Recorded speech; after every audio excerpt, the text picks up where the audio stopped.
Et ensuite, il y a la Chine. Très peu d'endroits dans le monde expérimentent l'explosion de la puissance de Dieu, comme l'expérimente l'Église secrète en Chine.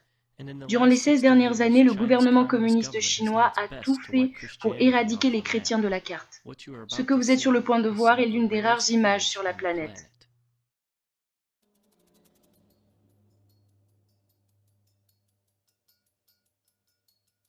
Dans cette assemblée, les gens se réveillent à 4h30 du matin, afin de se réunir 2 heures pour prier et adorer. Ils le font tous les jours. Et les membres de cette assemblée se réunissent au seul endroit où ils sont en sécurité, dans une cave.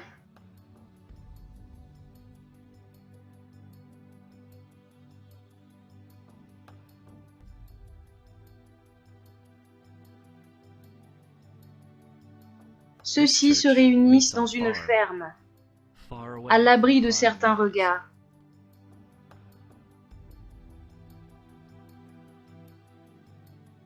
C'est ici un exemple du rayonnement de l'Église secrète. Ceux qui sont assis sont chrétiens et ceux qui sont debout ne le sont pas. Cette prédicatrice était autrefois infirme, et elle a été guérie quand quelqu'un a prié pour elle. Elle prêche maintenant la bonne nouvelle de Jésus à toute personne qui veut bien l'entendre. Dans cette réunion en particulier, plus de 1000 personnes sont devenues chrétiennes.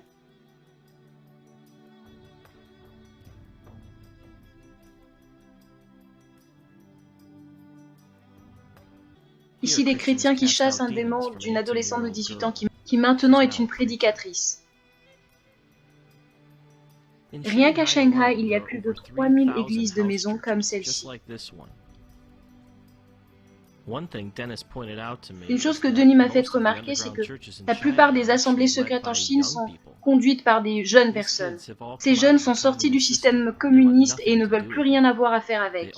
Ils ne veulent que répandre l'amour de Jésus à toute personne qu'ils rencontrent. Ça, c'est une école de musique. Enfin, c'est l'appellation officielle.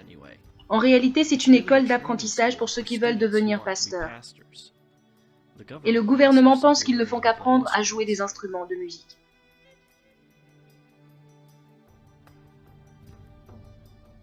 Une chose que j'ai rapidement réalisée concernant l'Église en Chine, c'est qu'elle est différente, très différente de l'Église en Amérique. Pour la raison qu'ils considèrent un enseignement de 4 heures comme étant court. Et dans cette réunion, il fait 120 degrés à l'intérieur du bâtiment.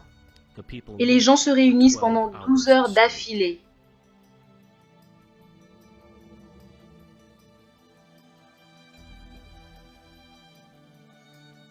Denis m'a raconté une histoire concernant une fois où il est allé dans un village très éloigné en Chine pour prêcher. Il a été conduit dans une pièce où les gens étaient tellement serrés les uns contre les autres. Son dos était collé au mur, de sorte que lorsqu'il prêchait, il pouvait même toucher les personnes au premier rang. Tout le monde était debout, il n'y avait pas de place pour s'asseoir. Il leur a demandé pendant combien de temps est-ce qu'ils devaient prêcher. Ils lui ont répondu de 8h30 jusqu'à 19h. Ils lui ont demandé s'il n'y a pas beaucoup de troubles, est-ce que tu voudrais bien revenir demain pour prêcher de 8h30 jusqu'à 19h encore ? Et ensuite, ils ont encore osé demander « Serais-tu suffisamment aimable pour venir le jour d'après encore pour prêcher de 8h30 jusqu'à 19h encore une fois ?» Il leur a demandé à quelle fréquence est-ce qu'ils devaient faire des pauses. Ils lui ont répondu de ne pas s'arrêter. Les gens attendaient et ensuite il leur a demandé sur quoi est-ce qu'ils devaient prêcher. Sur tout, ils ont répondu. De Genèse jusqu'à Révélation, Apocalypse. Ces personnes n'avaient pas de Bible.